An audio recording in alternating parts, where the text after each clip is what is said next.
Orient bell tiles studio से आप देख रहे हैं एबीपी न्यूज। नमस्कार, एबीपी न्यूज पर हाजिर हूं मैं रोमाना इसार खान। शाम के 5 बजने को है। एबीपी न्यूज पर वक्त महादंगल का। अमित शाह ने कांग्रेस सांसद और लोकसभा में विपक्ष के नेता राहुल गांधी की नैतिकता पर सवाल उठाए हैं। उन्होंने पूछा, लगातार 3 चुनाव हारने के बाद उनका नैतिक रुख बदल गया है क्या? असल में अमित शाह 2013 की घटना का जिक्र कर रहे हैं, जब राहुल गांधी ने तत्कालीन प्रधानमंत्री मनमोहन सरकार के उस अध्यादेश को फाड़ देने की बात कही थी जिसमें लालू प्रसाद यादव को राहत दी जा रही थी। मनमोहन सरकार तब यह अध्यादेश चारा घोटाले मामले में लालू प्रसाद यादव के दोषी ठहराए जाने के बाद लेकर आई थी। इसमें दोषी सांसदों को अपनी सीट पर बने रहने के लिए 3 महीने की एक मोहलत कह लीजिए आप, राहत कह लीजिए आप, जो दी गई थी। अब इस अध्यादेश ने दोषी सांसदों और विधायकों को अयोग्य ठहराने के सुप्रीम कोर्ट के आदेश को एक तरीके से बेअसर सा कर दिया था। हालांकि राहुल गांधी के विरोध के बाद इस अध्यादेश को मनमोहन सरकार ने खुद वापस लिया। सवाल यह उठता है, तब राहुल गांधी जिसके पक्ष में थे अब उसके विरोध में हैं क्या? क्या ये उनकी सियासी मजबूरी है या फिर 12 साल बाद राहुल गांधी को अब दाग अच्छे लग रहे हैं क्या? सवाल यह भी है, क्या बिहार की लड़ाई एक बार फिर भ्रष्टाचार पर लाने की एक कोशिश है? विपक्ष जहां कथित वोट चोरी और एसआईआर के मुद्दे पर हमलावर है, उसी की काट के लिए क्या बीजेपी एक बार फिर भ्रष्टाचार को एक बड़ा मुद्दा बिहार में आने वाले समय में होने वाले विधानसभा चुनाव में बनाना चाहती है? इन तमाम सवालों को लेकर चर्चा करेंगे, लेकिन पहले आज के मुद्दे पर पक्ष विपक्ष।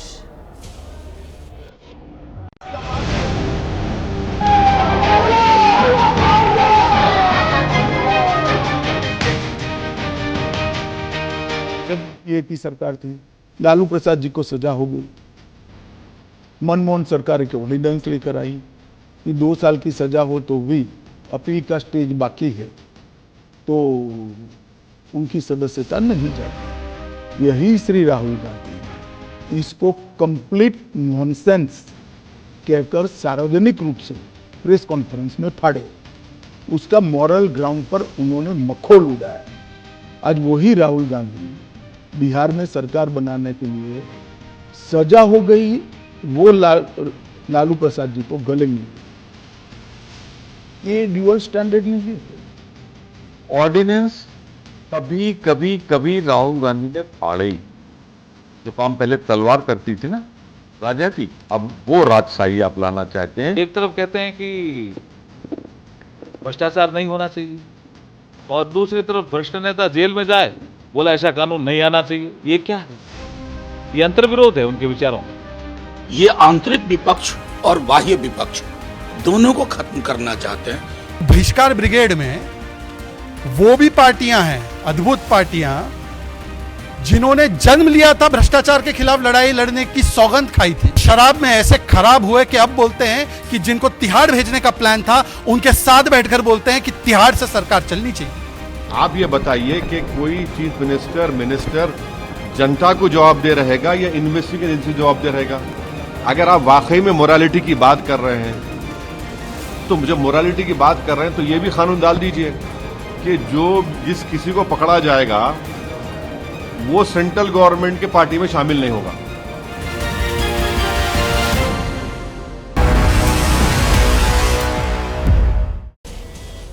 तो आज के शो में जो खास मेहमानों का पैनल हमारे साथ मौजूद है, मैं आपका परिचय करा देती हूँ। हमारे साथ इस वक्त कांग्रेस के प्रवक्ता अखिलेश प्रताप सिंह आप देख रहे हैं, हमारे साथ जुड़ गए हैं। कुछ ही देर में बीजेपी की तरफ से प्रवक्ता सुधांशु त्रिवेदी हमारे साथ इस चर्चा में शामिल होंगे। इसके अलावा आम आदमी पार्टी के प्रवक्ता अनुराग ढांडा हमारे साथ मौजूद हैं और जेडीयू की तरफ से प्रवक्ता केसी त्यागी साहब हमारे साथ जुड़ रहे हैं। बहुत स्वागत आप सभी का। अखिलेश जी, आपके पास आ रही हूं और इस सवाल के साथ आ रही हूं कि ये जो भ्रष्टाचार के खिलाफ लड़ाई है, इस भ्रष्टाचार के खिलाफ लड़ाई में जो नैतिकता है वो राजनीतिक दल पक्ष में है या विपक्ष में, उसी भूमिका से तय होती है क्या सर?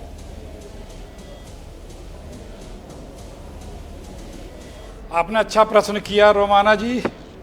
नीचे आपका स्क्रॉल भी आ रहा था, वोट के नाम नैतिकता कुर्बान।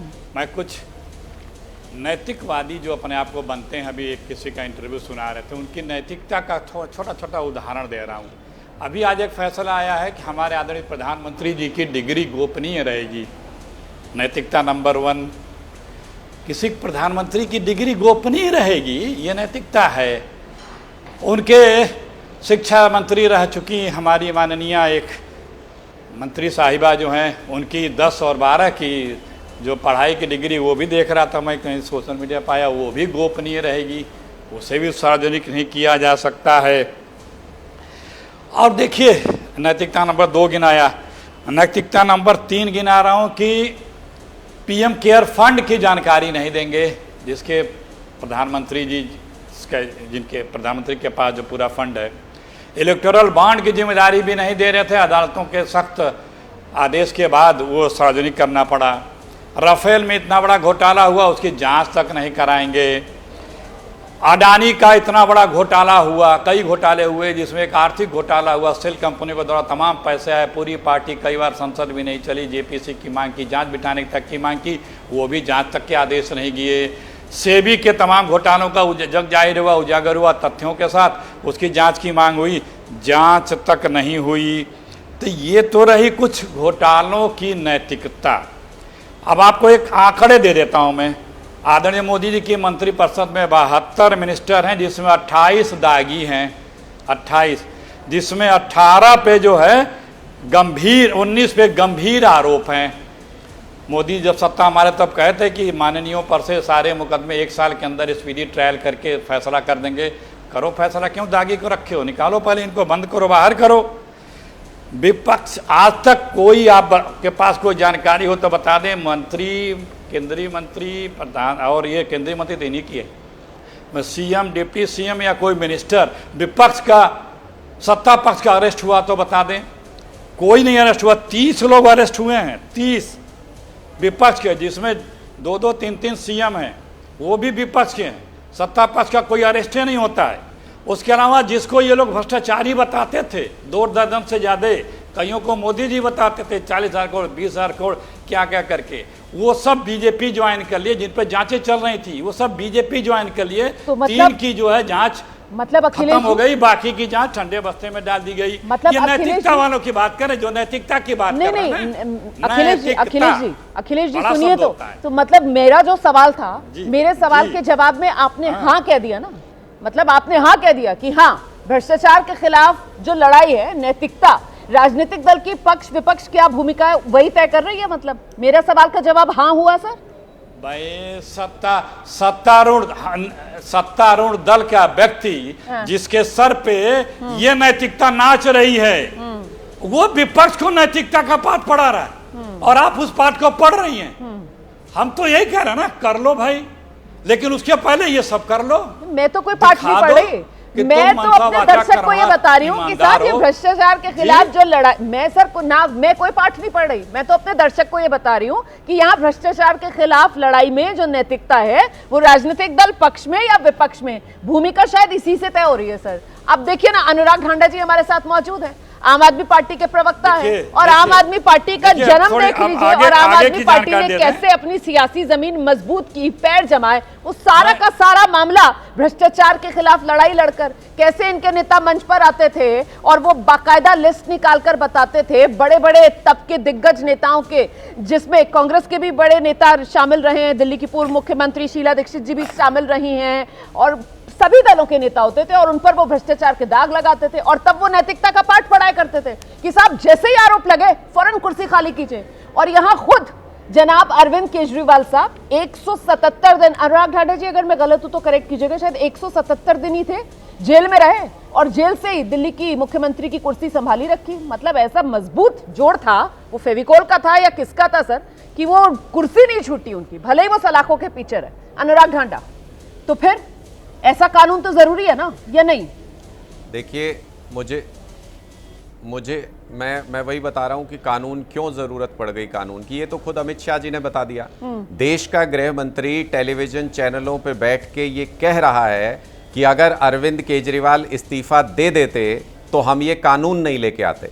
मतलब भारतीय जनता पार्टी ने सरेआम ये कबूल कर लिया कि अरविंद केजरीवाल जी की सरकार को गिराने की साजिश रची थी भारतीय जनता पार्टी ने, और सरेआम ये कह रहे हैं कि अगर इस्तीफा दे देते, अगर हमारे हिसाब से चीजें होती रहती, किसी पे केस लगाओ, उससे इस्तीफा ले लो, उसकी सरकार गिरा दो, तो फिर हम हर राज्य में यही कर लेते। ये तो मैं अरविंद केजरीवाल जी की राजनीतिक सूझबूझ को सलाम करता हूं कि उन्होंने ये जो षड्यंत्र था बीजेपी का, ये यही रोक दिया दिल्ली के अंदर।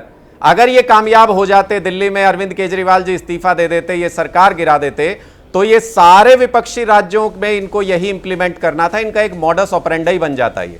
मैं आपसे पूछता हूं, आज तो ये कह रहे थे अमित शाह जी कि जेल से सरकार चलाना कैसे सही हो सकता है, जेल से सरकार नहीं चल सकती, कैसे चल सकती है। आज तो दिल्ली में रेखा गुप्ता जी मुख्यमंत्री हैं, जेल में भी नहीं है रेखा गुप्ता जी, लेकिन उसके बावजूद प्राइवेट स्कूलों की फीस बढ़ रही है, सारी झुग्गियां तोड़ी जा रही हैं, सड़कों के ऊपर सीवर का पानी बह रहा है, पावर कट लग रहे हैं, बुरी हालत पूरी दिल्ली की कर रखी है। एक मिनट रोमाना जी सुनिए ना, मैं ये कह रहा हूं बुरी हालत कर रखी है दिल्ली की। जो आपने अभी जस्टिफाई कर दिया कि कैसे अगर अरविंद केजरीवाल, आप ये कह रहे हो ना कि दरअसल साजिश थी बीजेपी की, अरविंद केजरीवाल अगर सीएम पद से इस्तीफा देते थे तो आप कह रहे हैं कि साहब दिल्ली के अंदर आम आदमी पार्टी खत्म हो जाती। तो आम आदमी पार्टी इतनी कमजोर है क्या? वो हेमंत सोरेन भी है सर, इंडिया गठबंधन में वो भी आपके साथ शामिल थे, वो भी 5 महीने जेल में रहे, उन्होंने तो इस्तीफा दे दिया था सर।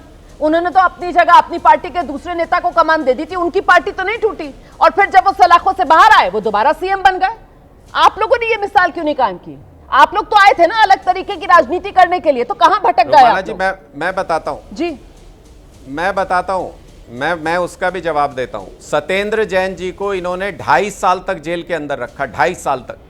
अभी हाल ही में 1 हफ्ता पहले सीबीआई ने एक रिप्लाई फाइल किया कोर्ट में, जी केस क्लोज कर दो, हमारे पास कोई सबूत नहीं है। नैतिक आधार पे अमित शाह जी इस्तीफा देंगे कि फर्जी केस क्यों दाखिल कराया, फर्जी केस क्यों चलाया, 2.5 साल तक जेल के अंदर क्यों रखा? आज तो अमित शाह जी नैतिक आधार पे इस्तीफा देंगे? 2.5 साल तक जिस मामले में सत्येंद्र जैन जेल में रहे, उस मामले में क्लोजर नहीं हुआ है। सत्येंद्र जैन जी के वो 2.5 साल लौटा देंगे? आपने इंटरव्यू सुना, आपने इंटरव्यू सुना, वो कैटेगोरिकली बोल कर गए कि ये भ्रम फैला रही है, ये भ्रम फैला रही है आम आदमी पार्टी। वो तो कह रहे हैं कि साहब जिन मामलों में सत्येंद्र जैन सलाखों के पीछे रहे वो मामले जस के तस। रोमाना जी आप बता दीजिए। वो कह रहे हैं मामले जस के तस। और मेरा सवाल तो हेमंत सोरेन को लेकर था, मैंने हेमंत सोरेन को लेकर सवाल पूछा तो आप सत्येंद्र जैन पर आ गए सर। मैं आपसे पूछ रहा हूं ना, अब मुझे आप सिर्फ इतना बता दीजिए, आपने अमित शाह जी का पूरा बयान तो अच्छे से जस्टिफाई कर दिया, आप मुझे सिर्फ इतना बता दीजिए कि सत्येंद्र जैन जी पे इसका मतलब जिस केस में क्लोजर रिपोर्ट फाइल हुई है वो फ्रिवलस केस दायर किया था भारतीय जनता पार्टी ने, आप ये कह रही हैं? मैं ये कह रही हूं सर कि वो जो सलाखों के पीछे रहे सत्येंद्र जैन जी, वो सत्येंद्र जैन जी जो सलाखों के पीछे रहे हैं और जिसको आप यहाँ पर बैठकर जस्टिफाई कर रहे हैं, वो अभी जस्टिफाई आप कर नहीं सकते क्योंकि मामला अभी भी अदालत में चल रहा है। मैं ये कह रही हूँ सत्येंद्र जैन जी जिन मामलों में सलाखों के पीछे रहे हैं अदालत में कैसे चल रहा है? क्लोजर रिपोर्ट फाइल हो गई, वो अलग मामला है ना। अरे भाई क्लोजर रिपोर्ट फाइल हो गई, वो अलग मामला है, ये ईडी का मामला है। ईडी के मामले में गए वो सलाखों के पीछे। अरे वो फर्जी मामला था क्या? मैं आपसे पूछ रही हूँ और मैं फर्जी मामला था क्या? नहीं अनुराग, फर्जी मामला था। आप दूसरों के सवाल नहीं सुनेंगे, आप बस अपनी लाइन आपको बतानी है। मुझे लाइन नहीं बतानी, मैं क्यों बच रहा हूं? मैं तो जवाब दे रहा हूं, आप मेरी बात सुन ही नहीं रही हैं, आप मेरी बात ही नहीं सुन रही है। मैं तो जवाब देना चाहता हूं, आप मुझे 30 सेकंड दीजिए ना, मैं जवाब देना चाहता हूं। क्या जवाब है? दीजिए। मैं ये कह रहा हूं कि एक ही बात हो सकती है दोनों में से, सत्येंद्र जैन जी के ऊपर जो सीबीआई का केस था या तो वो फ्रिवलस था, आप ये मान लीजिए, इसका मतलब बीजेपी फ्रिवलस केस दर्ज करती है, महत्वपूर्ण केस दूसरे हैं, आप कह रही हैं ये वाला केस फ्रिवलस था, इसका मतलब फर्जी केस दाखिल करती है भारतीय जनता पार्टी। मैंने ये नहीं कहा, आप इसका कबूलनामा दे रही हैं। आप मेरे मुंह के अंदर शब्द अपने मत डालकर मुझ पर थोपिए। मैंने नहीं कहा, मैंने नहीं कहा, बस मैं ये क्लियर करती हूँ, मैंने ये नहीं कहा जो आप तो यही कर रही हैं।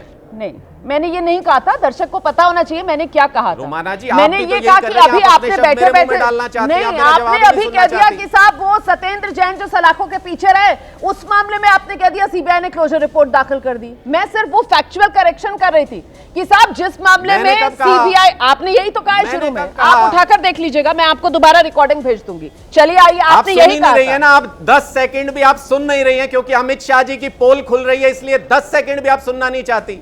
मुझे अपनी बात ही नहीं पूरी करने दे रही, आपने 10 प्रश्न पूछ लिए, मुझे एक जवाब नहीं देने दिया आपने। मैं 30 सेकंड आपको दे रही हूं, आप सुनिए तो सही, आपको बात समझ में आएगी। हाँ जी दीजिए। मैं ये कह रहा हूं रोमाना जी कि या तो ये केस जो सीबीआई का क्लोजर रिपोर्ट फाइल हुई, इसमें रेड हुई थी सत्येंद्र जैन जी के यहाँ, इस केस को फ्रिवलस कह रही हैं आप, इसका मतलब ये महत्वपूर्ण केस नहीं था, दूसरे महत्वपूर्ण थे जिनकी अमित शाह जी बात कर रहे हैं। जब सीबीआई का केस दर्ज होता है उसके बाद प्रोसीड ऑफ क्राइम में पीएमएलए एक्ट में केस दर्ज होता है, ईडी में बाद में केस दर्ज होता है, सीबीआई में सबूत नहीं मिले, क्राइम के सबूत नहीं मिले, तो उसके ईडी के केस के सबूत कहां से मिल जाएंगे? प्रोसीड ऑफ क्राइम कहां से पैदा हो जाएगा जब क्राइम ही नहीं हुआ? ठीक है, कैसी बातें कर रही हैं आप? ठीक है, आपने चेन बनाकर दर्शक को बता दिया। मैं समझ गई सर। केस दर्ज ठीक है, करके बीजेपी किसी को भी अंदर डाल सकती ठीक है। है। अब मैं ये कह दूं सर कि ये फ्रिवलस शब्द मैंने एक बार भी इस्तेमाल नहीं किया। अभी आपने क्योंकि फ्रिवलस कहा कि मैंने इस्तेमाल किया, मैं दर्शक को क्लियर करना चाहती हूँ। मैं अपने दर्शक को, केस महत्वपूर्ण नहीं है। नहीं, मैं अपने दर्शक को ये कह रही थी, आपने कहा कि साहब सत्येंद्र जैन को देखो सलाखों के पीछे इन्होंने रख लिया 2.5 साल तक, और उसके बाद अब सीबीआई ने केस बंद कर दिया है, तो फिर हिसाब नहीं अमित शाह। तो मैंने आपको यह बताया कि साहब वो 2.5 साल तक जिस मामले में अंदर रहे हैं सलाखों के, उस मामले में केस अभी भी चल रहा है। मैं ये आपको फैक्चुअल करेक्ट कर रही थी, ठीक है? आप अलग सीबीआई केस की बात कर रहे हैं, ना मैंने उसको फ्रिवलस कहा और ना मैंने किसी को महत्वपूर्ण या गैर महत्वपूर्ण। कौन सा केस सीबीआई का, कौन सा अलग केस है, किस मामले में केस है? रोमाना जी आप बता दीजिए। अब मैं बाकी मेहमानों आपको दोनों केस पता, आप दोनों के नाम पढ़ दीजिए, मैं मान जाऊंगा।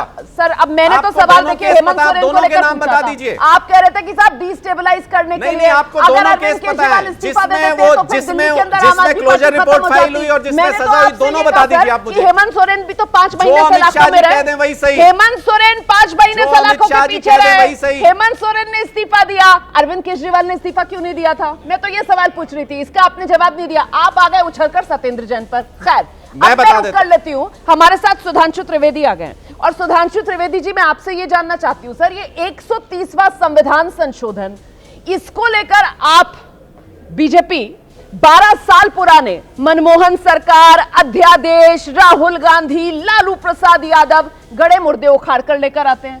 सर पहले तो यही कहा जाएगा कि कहां 130वां ये संविधान संशोधन और कहां वो फैसला सुप्रीम कोर्ट का, दोनों में कोई मेल ही नहीं है। तो ऐसे में क्या माना जाए? ये जो कनेक्शन निकाला गया है, ये दरअसल बिहार चुनाव में बीजेपी की नर्वसनेस है क्या? नहीं, देखिए रोमाना जी, ये सारी समस्या वहां से उत्पन्न हुई जो अभी हम आपके टीवी चैनल पे देख रहे थे। ये नई राजनीति का नया प्रयोग करने वालों ने ऐसा भयानक रोग आके उत्पन्न कर दिया जो पुरानी किसी पार्टी ने कभी नहीं किया था। चाहे लालू प्रसाद यादव जी हो या शिबू सोरेन जी हो या करुणानिधि या जयललिता, कोई भी हो, एक बार कम से कम इतना जरूर हुआ था कि अगर उनको जेल जाने की नौबत आई तो उन्होंने छोड़ दिया। तो और अभी देखिए आपके साथ क्या जबरदस्त बहस हो रही थी, जबकि ये वो पार्टी है जो कहती थी आरोप लगते ही इस्तीफा देना चाहिए, जांच तो बाद में होनी चाहिए। वो आज इस बात पर लड़ रहे हैं कि जेल से रह के हम मंत्री रहे और सही रहे, और दूसरी बात बहस की गुंजाइश नहीं दिखा दी है ना, कोर्ट ने डिसमिस कर दिया है। This is the order in which the court has dismiss that case. उसमें बहस की जरूरत ही नहीं है इतना इधर उधर तर्क वितर्क करने की। तो ये दिखाते हैं जो राजनीति का भयानक रोग आया था, जो एक्सपेरिमेंटल पॉलिटिक्स ने जो डेट्रीमेंटल डिसीजंस किए थे, उस कारण से यह परिस्थिति उत्पन्न हुई। अब मैं बताना चाहता हूं, जैसे संविधान निर्माताओं ने स्वप्न में नहीं सोचा होगा कि कोई जेल जाके भी सरकार चलाएगा, उसी प्रकार मैं आगे की कल्पना कहता हूं आपसे। देखिए, तमाम अपराधी और आतंकवादी भी मंत्री सांसद रह चुके हैं। आज आतंकवाद के 2 आरोपी जो जेल में हैं, अमृतपाल सिंह और इंजीनियर रशीद, वो भारत की संसद के सांसद हैं। अब बड़ी मजेदार बात यह है कि सरकारी कर्मचारी तो 2 दिन से ज्यादा जेल रहेगा तो डिसमिस हो जाएगा, सांसद विधायक जेल में रहेगा तो बगैर जमानत के वो सदन की कार्रवाई में भाग नहीं ले सकेगा, मगर मंत्री और मुख्यमंत्री जेल में रहकर कर सकेगा, चूंकि यह कल्पना नहीं थी। तो मैं अब एक काल्पनिक बात कहता हूं, कौन सी गारंटी कल के दिन कोई जेल में बंद किसी आतंकवादी को अपना नेता चुन ले? तब मान लीजिए इंडी गठबंधन कह दे, बहुमत से प्रस्ताव पारित करके कह दे कि आज से इंजीनियर रशीद हमारे नेता हो गए, अब मतलब जेल से आतंकवाद का आरोपी सरकार चलाएगा। अब आप कहेंगे साहब ये तो काल्पनिक बात हो गई, ऐसा तो कभी हुआ नहीं है। तो इसका एक आंशिक स्वरूप मैं आपको बात बताता हूं। 16 मार्च सन 2006 को केरल की असेंबली में यूनानिमस रेजोल्यूशन पास हुआ कि कोयंबटूर ब्लास्ट के मुख्य आरोपी अब्दुल नसीर मदनी, जो तमिलनाडु की जेल में है, उसको जेल से रिहा कर दिया जाए। और 140 के 140 विधायकों ने, सारे कांग्रेस के और सारे लेफ्ट ने यूनानिमस रेजोल्यूशन पास कर दिया एक आतंकवादी के पक्ष में। ऐसा हो चुका है तो कौन सी गारंटी कल के दिन आतंकवादियों के पक्ष में रेजोल्यूशन ना पारित कर दें कि हमारा नेता रहेगा? इसलिए मैं कह रहा हूं ये देश के लिए बहुत गंभीर चुनौती की बात है। और दूसरा मैं इसका पॉलिटिकल पक्ष कहता हूं। समस्या क्या है रोमाना जी? सुधांशु जी, इनको डर सरकार से नहीं है, हाँ। इनको डर अपनों से है। ठीक है। इनको पता है कि इनकी पार्टी में अगर कोई दूसरा सत्ता में आ गया, जैसे अमित शाह जी ने कहा आपके दल का बहुमत है, आप छोड़िए और उसके बाद दोबारा आ जाइएगा, कोई समस्या की बात नहीं है। पर जहां अविश्वास से भरा हुआ गठबंधन नहीं, अविश्वास से भरी हुई पार्टी है, निजी स्वार्थ से भरे हुए, अविश्वास से भरे कार्यकर्ता हैं। इनको लगता है कि अगर हमने कुर्सी छोड़ी बाद में मेरे लिए कोई छोड़ेगा नहीं, क्योंकि इनमें से कोई भारत की तरह खड़ाऊ रख के शासन करने वाले नहीं है। ये सब वो हैं अलाउद्दीन और औरंगजेब की तरह कि अगर एक बार शाहजहां जेल में डाल दिया, भाई तू जेल ही में पड़ा रहे, तुझे निकालने की हमें जरूरत ही नहीं है। लेकिन तो इनका आपस में सवाल तो ये है कि साहब 130वां संविधान संशोधन अगर उस पर बात रख रहे थे तो मेरा सवाल का तो जवाब ही नहीं आपने दिया। ये 12 साल पुराने राहुल और लालू प्रसाद यादव वाले, ये अध्यादेश फाड़ने वाले, ये गड़े मुर्दे उखाड़ना, ये बिहार चुनाव में बीजेपी की नर्वसनेस है क्या? वो वोटर अधिकार यात्रा, उसको लेकर जिस तरीके का बस बिहार में बन रहा है, क्या उसी की काट के चक्कर में बिहार की चुनावी लड़ाई किसी तरीके से बस भ्रष्टाचार पर आ जाए, इस वजह से ये लपेटा किया गया है क्या?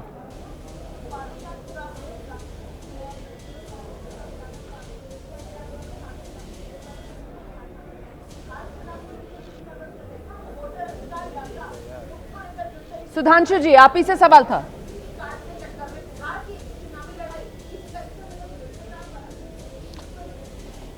देखिए, यह विषय भ्रष्टाचार से लड़ाई के एक बड़े अभियान का है। इस विषय का चुनाव से लेना देना नहीं है। आपने संसद में देखा, न सिर्फ इस बिल का ही विरोध नहीं हो रहा था, जब यह बिल के बारे में बात हो रही थी तो नारेबाजी चल रही थी।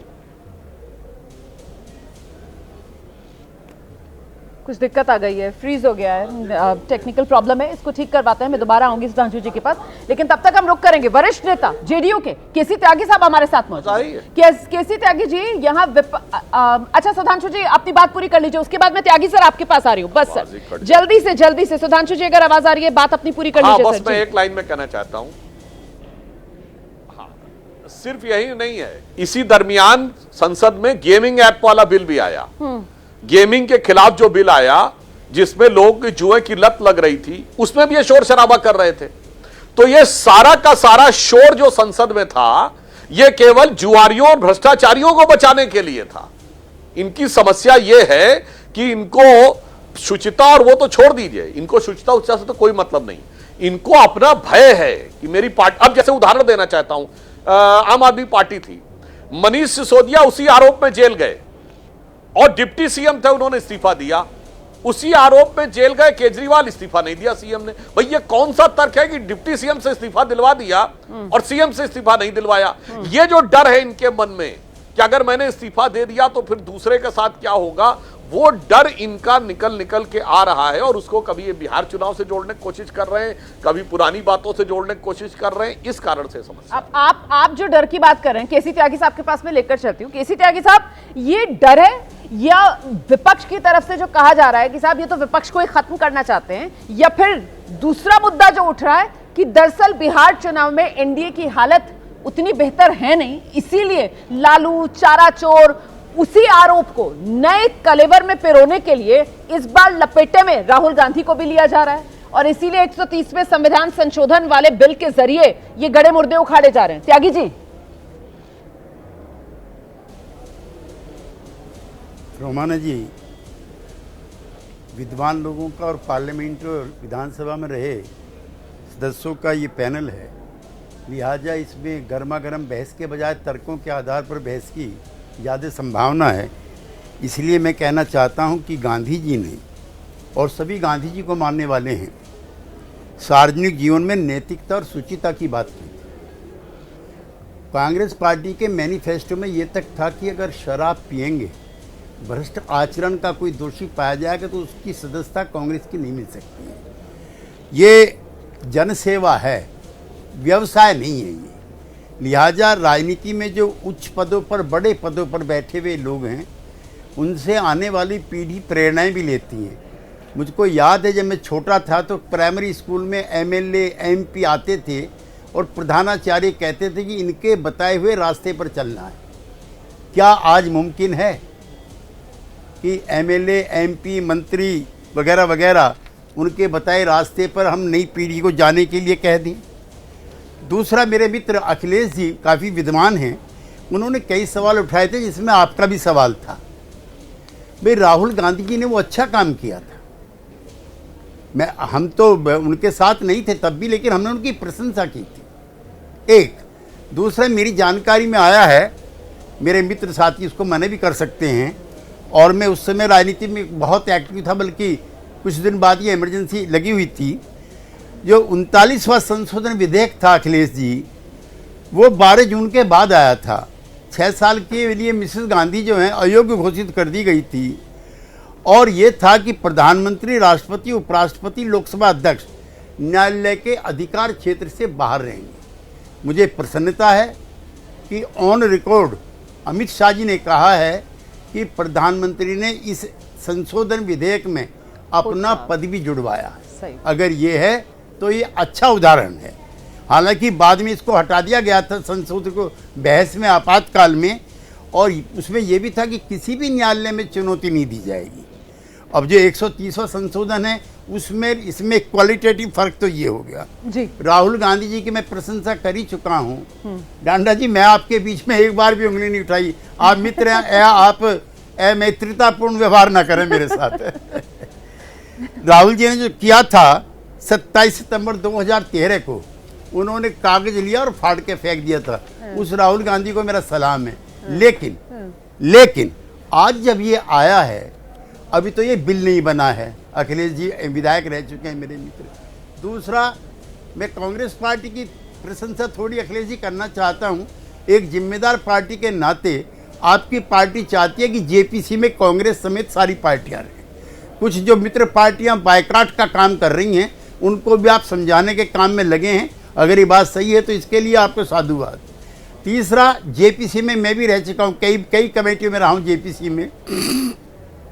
वहाँ सभी दलों के लोग अपनी अपनी राय रखेंगे और कोई जबरन नहीं चलती। जो संशोधन विधेयक है 2/3 से पास होगा, सही। सबको एनरोल करना होगा, तभी जाकर के विधेयक पास होगा जी। अब जो नई बहस चली है वो व्यक्तियों को लेकर के, तो मैं किसी व्यक्ति के पर्सनल ना होकर के, भाई कानून से ऊपर कोई नहीं है सर। विद्वेषतापूर्ण किसी को रखा जा रहा है कि नहीं रखा जा रहा है, ये भी अदालत तय करेगी। लेकिन I am on record on your channel madam ji sir, चाहे मेरी पार्टी का हो चाहे कोई एनडीए का हो जी सर, जो व्यक्ति 30 दिन तक जेल में रहे उसको उस पद पर नैतिकता के आधार पर रहने का अधिकार नहीं है, चाहे मेरी पार्टी का हो या अखिलेश जी का हो। ये एक नैतिकता का सवाल है, ये ईर्ष्या द्वेष का बदले की राजनीति का सवाल नहीं है। ठीक है सर, सही है। और इसमें तो कोई दो राय हो ही नहीं सकती कि साहब इस पर आपको आपत्ति हो या आप इससे सहमत हो, भाई चर्चा तो होनी चाहिए। अच्छा सर, जी 10 सेकंड मृत्युंजय जी इंतजार करें जी। रोमाना जी हाँ, रोमाना जी।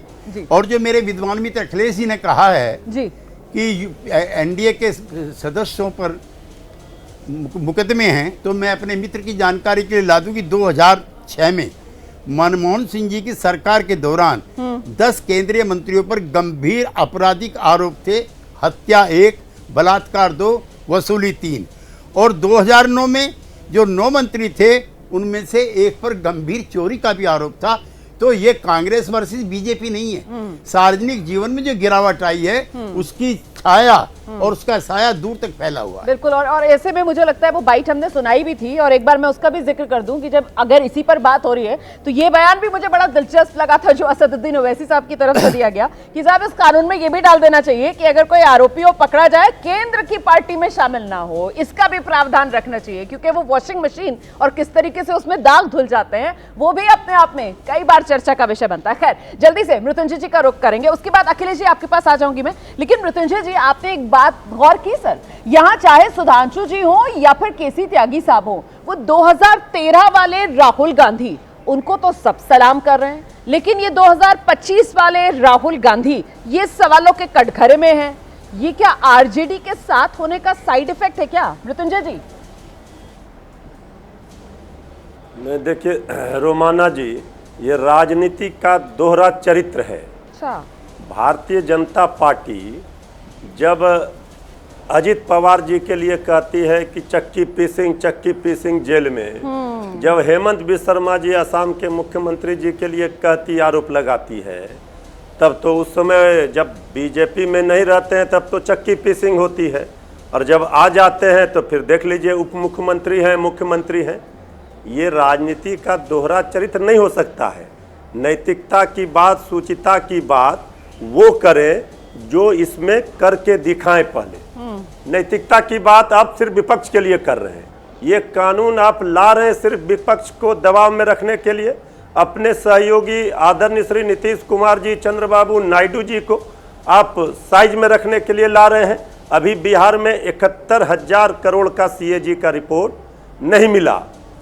अब आदरणीय नीतीश कुमार जी ने क्यों पाला बदलकर बीजेपी का साथ दिया है हमें नहीं पता, लेकिन कहीं ना कहीं तो कुछ दाल में काला है, कहीं पर निगाह है, कहीं पर निशाना।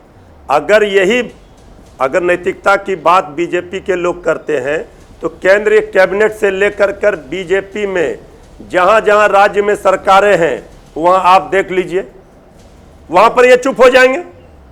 अरे नैतिकता एक ही तरफ चलता है। सिर्फ 25-30 वर्ष 35 वर्ष हो गए, आदरणीय लालू प्रसाद जी के ऊपर खूब नैतिकता की बात करेंगे। अभी तो बिहार में वोट अधिकार यात्रा में जिस तरह सुनामी जनता का आया है, जनसैलाब उमड़ा है, इससे पूरी बीजेपी एनडीए का कुनबा बौखलाई हुई है, घबराई हुई है।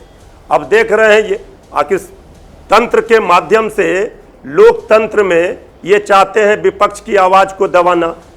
तेजस्वी जी पर एफआईआर करवाया, तेजस्वी जी ने खुली चुनौती दी। अरे कब तक जुल्म करेंगे सत्ता के हथियारों से? चप्पा चप्पा गूंज रहा है वोट चोर गद्दी छोड़ के नारों से।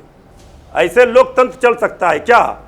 विपक्ष की आवाज को आप दबाएंगे, जो आरोपी होंगे उनके ऊपर आप जांच एजेंसियों का दबाव बनाएंगे, उनको बीजेपी में लाएंगे, बीजेपी के वॉशिंग मशीन में वो सब धुल जाएगा दाग उनका।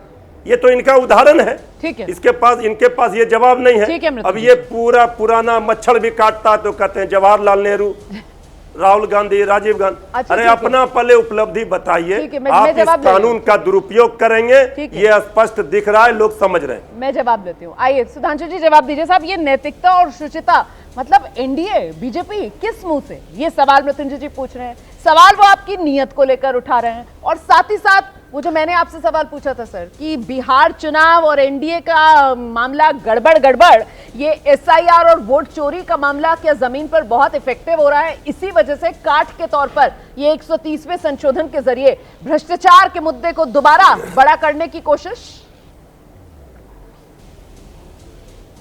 देखिए बिहार से ही शुरू करते हैं जी। अगर बिहार में इनके पास हमारी सरकार के खिलाफ कोई मुद्दा होता तो ये लोग इस ढंग के मुद्दे उठाते ही नहीं। आज एसआईआर का मुद्दा उठाना और उसके बाद ये तथाकथित वोट चोरी का मुद्दा उठाना, ये दर्शाता है कि शासन, प्रशासन, वित्तीय व्यवस्था, अन्य चीजों के ऊपर बिहार सरकार पे आक्रमण करने का आधार विपक्ष खो चुका है। उसे समझ में आ गया है कि अब इस मुद्दों पे आक्रामकता का कोई औचित्य नहीं रह गया है, जनता में कोई स्वीकार्यता नहीं। अब आते हैं दूसरे बात पे। ये दोनों बड़े दलों को देखिए बिहार में। एक दल है बड़ा दल आरजेडी, जिसका पिछलग्गू दल कांग्रेस बिहार में, और केंद्र में कांग्रेस की पिछलग्गू आरजेडी के चीफ लालू प्रसाद यादव चुनाव लड़ने से डिबार्ड हैं। क्या हमारे समय में नहीं हुआ महोदय? यूपीए के शासनकाल में हुआ है। और वो जेल गए थे जब जनता दल के वो सदस्य थे और जनता ही दल की केंद्र में सरकार थी, और कोर्ट के आदेश से गए थे। और आप देखिए उनके परिवार के दूसरे सदस्य नौकरी के बदले जमीन के मामले में मुकदमा चल रहा है। अब आइए साहब, Rahul Gandhi ji national Herald case में जमानत पे हैं, और ये जमानत केस कब शुरू हुआ? हमारे जमाने में नहीं, अक्टूबर 2013 में एक जनहित याचिका पर दिल्ली हाई कोर्ट के निर्देश में यह काज शुरू हुआ, और परिवार के दोनों सदस्य हैं। तो समस्या आपके अंदर है, ये दोनों बीजेपी सरकार आने से पहले है। और तीसरी बात मैं कहना चाहता हूं, ये लोग हमारे ऊपर आरोप लगाते हैं, ये मैं कई बार बोल चुका हूं, मैं फिर एक बार वो सारा रिपीट कर देता हूं।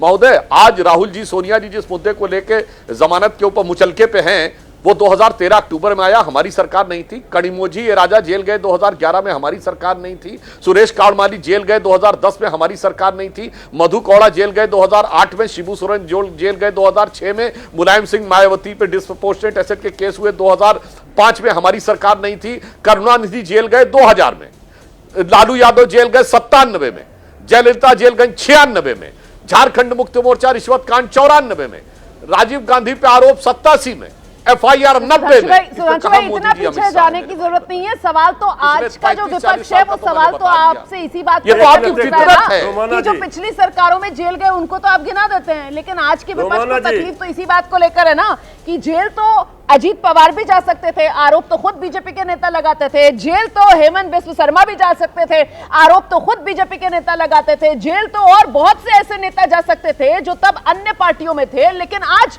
क्योंकि बीजेपी में आ गए हैं इस वजह से नौबत ही नहीं आई जेल जाने की। आरोप तो ये है सर, आप कहां गिना रहे हो लिस्ट? आपने बहुत सही सवाल किया, अभी मैं स्पष्ट कर देता हूं। जी हाँ, स्पष्ट कर देता हूं। अजीत पवार या हेमंत शर्मा पे मैं चैलेंज से पूछता हूं, एक केस बताइए जिसमें जो केस दर्ज हो, बताइए कौन सा केस दर्ज था और किसमें चार्जेस फ्रेम हुए थे। हाँ, अब मैं कहता हूं हमने अपना स्टैंड नहीं चेंज किया, हमने आरोप लगाया। एक स्टेटमेंट दिखाइए जब बीजेपी ने कहा हमने आरोप विड्रॉ किए। नंबर 2, हमने जांच रोकी नहीं। नंबर 3, हमने केस विड्रॉ कर लिया नहीं किया। इन्होंने उल्टा कहा, जब अजीत पवार पे आरोप लगा इनकी सरकार थी, इनका आधिकारिक बयान है कि ऐसा कुछ हुआ ही नहीं, ये झूठ है। ठीक है, अब आज कहते हैं कि वो सच था।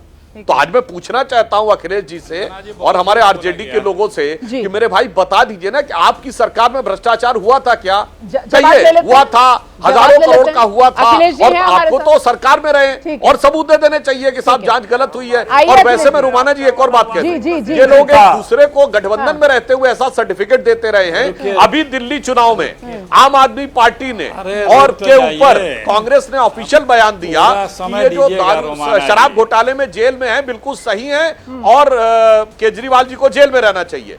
तो आम आदमी पार्टी ने कहा national Herald case open and shut case है। और अखिलेश यादव जी ओपनली बोल चुके हैं इनके गठबंधन में रहते हुए कि बहुत चालू पार्टी है कांग्रेस, इससे संभल के रहना चाहिए। तो छत्तीसगढ़ में केजरीवाल जी ने कहा अनुराग गांडा हमारे साथ मुस्कुरा रहे हैं और अखिलेश जी जवाब देना चाह रहे हैं। अखिलेश जी आ जाइए, पहले आप आ जाइए सर। भ्रष्टाचार पर कांग्रेस पार्टी कॉम्प्रोमाइज कर लेती है, सबसे बड़ा आरोप कांग्रेस पर। आइए, गठबंधन में रहते हुए एक दूसरे को ठीक है, मैं जवाब लेती हूँ। पहले अखिलेश जी। रोमाना जी देखिए, रोमाना जी मोदी जी और शाह जी जैसा नैतिकता, ईमानदारी और निष्पक्षता की कोई मिसाल नहीं है हिंदुस्तान में, ये जग जानता है। इनकी नैतिकता, ईमानदारी और निष्पक्षता जग जाहिर है, बताने की आवश्यकता नहीं है। शायद हमने जो पहले गिनाया था तब सुधांशु जो नहीं आया था, 1-2 पॉइंट उसमें से गिना दे रहा हूं नैतिकता का। आज ही हाईकोर्ट ने सुधांशु जी ऑर्डर किया है कि साहब की डिग्री गोपनीय रहेगी, सार्वजनिक नहीं की जाएगी। एक केंद्रीय मंत्री जी महोदया, उनकी भी 10 और 12वीं की पढ़ाई गोपनीय रखी जाएगी। नैतिकता इतनी है कि अमेरिका से आया सम्मान अडानी का सर्व नहीं होगा। खैर, पहले भी गिना चुका हूं, दोबारा गिनाने की आवश्यकता नहीं है। इन्होंने कहा कांग्रेस के समय बहुत लोग जेल गए जनाब, हमने जेल भेजा। आपके समय जांच हुई, सब बाइज्जत बरी हुए, कपोल कल्पित कहा गया अदालत के द्वारा कि आरोप कपोल कल्पित थे। बीच में नहीं, कोर्ट ने बरी किया और ये कहते हुए कि सब कपोल कल्पित आरोप थे। बताइए कपोल कल्पित आरोप किसने बोला? बताइए। और सुनिए, इनके बम ब्लास्ट मैंने आपके बीच में नहीं बोला था, बहुत लाइन से झूठ। अरे रुक जाइए ना, इल्यूजन वाला वर्ड यूज किया था, सुनिए। और इनके बम ब्लास्ट के आरोपी, अभी इन्होंने कहा कि कौन बचे हैं या किससे मुकदमे वापस गिना दे रहा हूं। इनके बम ब्लास्ट के आरोपी, जिनके सारे जो लोगों ने गवाहियां तक, बयान तक अपने खुद दिए थे, वो बाइज्जत बरी हो गए इनके आते ही। तमाम वो नेता बीजेपी के जिन पे कोर्ट के आदेशों से जांचें हुई थी, नाम लेना उचित नहीं समझता हूं मैं, सत्ता आते ही वो लोग सब बाइज्जत बरी हो गए। इस टाइम नंबर 2, नंबर 3 इस टाइप के पदों पे हैं देश में इन्हीं के समय। आइए कहते हैं कि किस पे मुकदमे वापस लिए गए। अरे बीजेपी ने तो उत्तर प्रदेश में सरकार में कानून बना करके 20,000 मुकदमे वापस लिए, जिसमें सीएम और डिप्टी सीएम पर से मुकदमे खुद वापस लिए। ये नैतिकता और बीजेपी जग जाहिर है, बताने की कोई आवश्यकता नहीं है। इस देश में आज के तारीख में विपक्ष के साथ क्या क्या रुख अख्तियार करती है बीजेपी। मैंने आपको गिनाया ना, ठीक है सर, कि जो बीजेपी में चला गया 28-29 लोग हैं जी, जिन पे अरबों खरबों की भ्रष्टाचार की बात इसी सरकार ने लगाई थी और हमारे आदरणीय प्रधानमंत्री जी कहते थे, वो सब लोग इनके वॉशिंग मशीन में जा करके नीट क्लीन और बड़े बड़े केंद्रीय मंत्री, डिप्टी सीएम और तमाम बड़े पदों पर बैठा है। मैंने आपको एक और उदाहरण दिया था कि एक भी बीजेपी के किसी लोगों पे इनके प्रांतों में कहीं कोई मुकदमे हुए, सब विपक्ष के लोगों पे हो रहे हैं। कारण क्या है? सिर्फ राजनीतिक प्रतिशोध। 12 सरकारें लूट के बनाई इन्होंने, चुनी हुई सरकारों को लूटा। राज्यपाल विधानसभा से पारित बिलों को सालों साल दबा बैठा है, सालों साल, और सुप्रीम कोर्ट ने हस्तक्षेप किया। अभी उस पर बहस चल रही है। राज्यपाल के थ्रू चुनी हुई सरकारों को किस तरह से विधानसभा में बहुमत से पास हुए, 2/3 बहुमत से पास हुए बिलों को पारित नहीं होने दिया।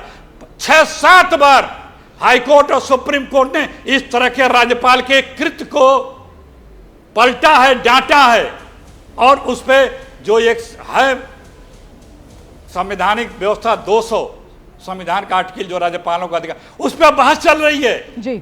उस पर बीजेपी की सरकार, भाई एक लिमिट होना चाहिए आपको रोकने का, कारण बताइए या लौटाइए। लेकिन जहां, और ये तो वही हुआ है जहां विपक्ष की सरकारें हैं, तो ये जो विपक्ष के प्रति इनका रवैया रहा है, ठीक है सर, ठीक है, शुरू से क्या बोलते थे, कांग्रेस विहीन भारत करना है, विपक्ष विहीन भारत करना है, ये बार बार इनका रक्ष रहा है, हमेशा से ये करते रहे हैं। ठीक है, मैं जवाब ले रही हूँ, अनुराग भाई बस आपके पास आ रही हूँ। पहले त्यागी जी से एक छोटा सा रिएक्शन।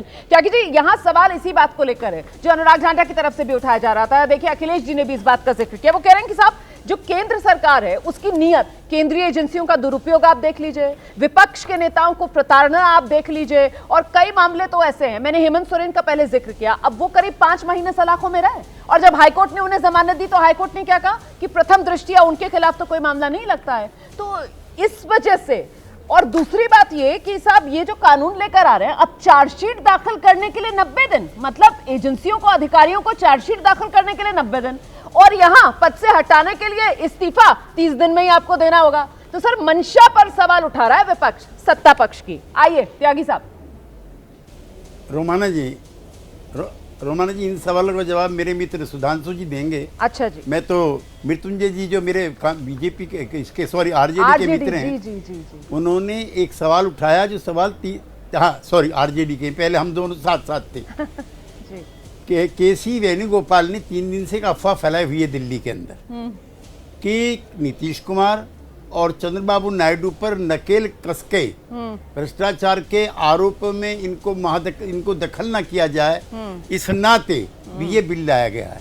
मृत्युंजय जी, भगवान के लिए इतना बड़ा झूठ मत बोलिए। वेणुगोपाल जी तो बोल सकते हैं, देश का एक भी पॉलिटिकल एक्टिविस्ट नहीं है, इंक्लूडिंग लालू जी, जिसने नीतीश कुमार जी पर भ्रष्टाचार का आरोप लगाया। और मैं बहुत गर्व के साथ कहता हूं, the day Nitish Kumar will turn dishonest, there will be no honest person in the country, number 1। Number 2, अभी मेरे मित्र राज्यपाल की बात कर रहे थे, अब आपके मुंह से कम ये संवैधानिक बातें अच्छी नहीं लगती। बूटा सिंह याद है आपको? हम अडवाणी जी के नेतृत्व में राष्ट्रपति के यहाँ परेड करा रहे थे, बहुमत से ज्यादा विधायक हमारे साथ हैं। उसी बीच में बूटा सिंह जी ने विधानसभा भंग कर दी और उनका इस्तीफा हो गया सुप्रीम कोर्ट की टिप्पणी के बाद, और प्रधानमंत्री राष्ट्रपति अब्दुल कलाम भी इस्तीफा देने जा रहे थे। अगर सुबह को मनमोहन सिंह जी जाकर के उनको ना मनाते थे, कैसे भूल जाते हैं आप? आपको याद है रामलाल जी का, चंद्रबाबू नायडू जी के जो ससुर श्री थे वो मुख्यमंत्री थे, बहुमत में थे, लेकिन दिल्ली आकर के एक आदमी को औथ दिला दी। अगले दिन हम सारे विधायकों को लेकर के दिल्ली आ रहे थे। जब ग्वालियर में ट्रेन पहुंचती है विधायकों वाली, उसकी राजधानी की स्पीड, रोमाना जी जिसकी स्पीड 100 से अरे ऊपर है, आप इतना 25 बीच किलोमीटर में बोल रहा हो त्यागी जी, राष्ट्रपति त्यागी जी जी, जो हमारे आप जिले का बोल समय रहे हैं। था वो रद्द हो गया। त्यागी जी, आप उत्तराखंड सरकार के साथ क्या हुआ? नया हुआ था। उत्तराखंड सरकार के साथ क्या हुआ आप था? जितनी नॉर्थ पुरानी ईस्ट पुरानी सरकारों के बातें साथ यहाँ क्या पर हुआ? लाकर रख रहे हैं, महाराष्ट्र में बाकी में सरकार के उसकी साथ बात क्या नहीं हुआ? है। लेकिन मध्य प्रदेश दिक्कत में ये है सरकार जो के साथ अखिलेश क्या जी हुआ? गिना रहे हैं ना, कर्नाटक में सरकार के साथ उत्तराखंड क्या से हुआ? लेकर ये हरियाणा से न्यायप्रिय हुआ। लेकर महाराष्ट्र से लेकर वो भी हकीकत है सर। इसीलिए मेरा सवाल तो ये बड़ा क्या सीधा हुआ था, था? जहां ये से लूटी मैंने हुई आज शो में सरकार है, चर्चा रात को शुरू की चुपके थी। अखिलेश जिसके जी, पास ठीक एक है, जिसके ठीक है, पास अखिलेश एक जी, विधायक मैंने तो जिसके चर्चा पास यहाँ एक से विधायक शुरू वो की थी। सरकार बना कि ले साहब, रहा है। ये भ्रष्टाचार के खिलाफ लड़ाई जो है वो नैतिकता उसमें तय होती है कि आप पक्ष में हैं या विपक्ष में हैं। यही अरे तो भूमिका यही तो तय बता कर रही है रहा ना हूं कि नैतिकता। कितने मतलब चेहरे वही हैं, बात हो गई। कितने मैं जरा सा चेहरे हैं, अनुराग जो ठांडा लोग के पास नैतिकता चलूंगी की जल्दी बात से। कर रहे हैं, अनुराग उनके चेहरे कितने मतलब हैं? वोट के उनके नाम चेहरा तो दिखा रहा हूं। नैतिकता कुर्बान, जो लोग हकीकत नैतिकता की यही है। बात कर रहे हैं, अनुराग उनको चेहरा ठांडा, तो गिना रहा हूं। वोट के नाम नैतिकता कुर्बान। सर चेहरे तो सबके बेनकाब हो रहे हैं ना यहाँ पर। आइए जी, आपने एक बहुत बड़ा पॉइंट मिस कर दिया। जो सत्ता में आज बैठा केसी है, उसके त्यागी हो रहे हैं, जो जी, नैतिकता जैसे की ही बात आपने कर रहा है। उनसे पूछा कि एजेंसीज, मैं बताता हूं कि जैसे ही आपने पूछा कि एजेंसीज कैसे काम करती हैं, कैसे होगा, केसी त्यागी जी तुरंत कन्नी काट गए। वो तो गेंद यही पाले में होने डाल दी वाला था उन्होंने इस कानून का सुधांशु जी हश्र के। संसद के सुधांशु जी अंदर। के ना पाले में नीतीश गेंद जी डाल साथ थे, ना चंद्रबाबू जी साथ थे, इसलिए जेपीसी में भेज दिया इस कानून को। ये कानून के साथ कोई नहीं है, सरकार के अपने सहयोगी नहीं है, इसलिए जेपीसी में भेजा। दूसरी बात, सबसे बड़ी बात यह है कि जब सुधांशु जी बोल रहे थे, मैं मुस्कुरा इसलिए रहा था, सुधांशु जी एक नाम नहीं गिनवा पाए बीजेपी के नेता का जिसको इनके समय में सजा हुई हो। अभी भी खुली छूट है सुधांशु जी, एक किसी नेता का नाम गिनवा दीजिए। बीजेपी के नेताओं के यहां पर भ्रष्टाचार हो रहा है, सारी दुनिया जानती है, लेकिन एक को भी अगर जेल हुई हो तो मुझे बता दीजिए।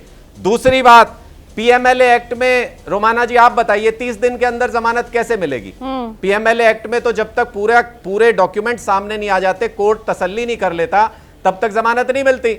इसका मतलब जिस दिन बीजेपी झूठी स्क्रिप्ट लिख के कोई केस दर्ज करा देगी, और केस तो झूठे दर्ज होते हैं, ये तो मैंने उदाहरण दिया सत्येंद्र जैन जी का सीबीआई केस का, झूठा केस था, तभी तो 4 साल जांच करने के बाद सीबीआई ने बोला कोई सबूत नहीं है। तो इसका मतलब जिस दिन बीजेपी झूठा केस दर्ज करा देगी, उसी दिन तय हो जाएगा कि ये सीएम हटेगा, ये मंत्री हटेगा, ये सारे लोगों को हटाना है। और कौन सी एजेंसी है रोमाना जी? आपसे मैं लेना चाहती हूँ सर, ये नैतिकता पर तकरार सिर्फ बहाना है, दरअसल हकीकत ये कि अपनी राजनीति चमकाना है। सुधांशु जी। हाँ, मैं इनको जवाब देना चाहता हूं जी। मेरे भाई ढांडा जी, याद रखिए, हमने जितने नेताओं के नाम गिनाए ना, इसमें एक में भी आपकी सरकारों ने उन्हें कार्रवाई नहीं की थी। सब में हम लोग कोर्ट गए या कोई ना कोई कोर्ट गया था, और कोर्ट ने आदेश किया, कोर्ट के आदेश पे मुकदमा चला, उसके आदेश पे एक बीजेपी नेता का, जो आपके तथा एक बीजेपी नेता का नाम बताइए सुधांशु जी, हम लोग के खिलाफ एक सिंगल नाम।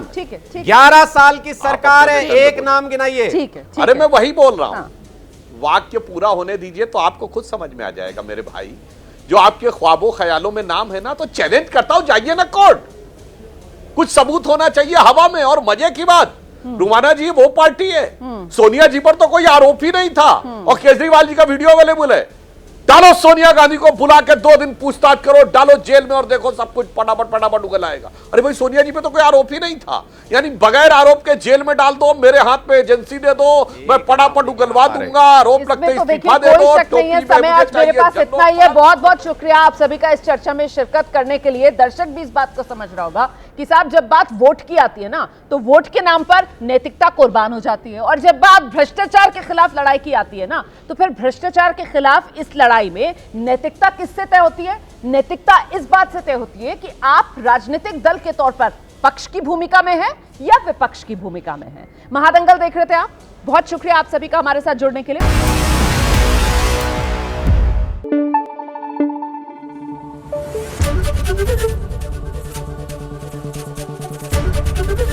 एबीपी न्यूज आपको रखे आगे।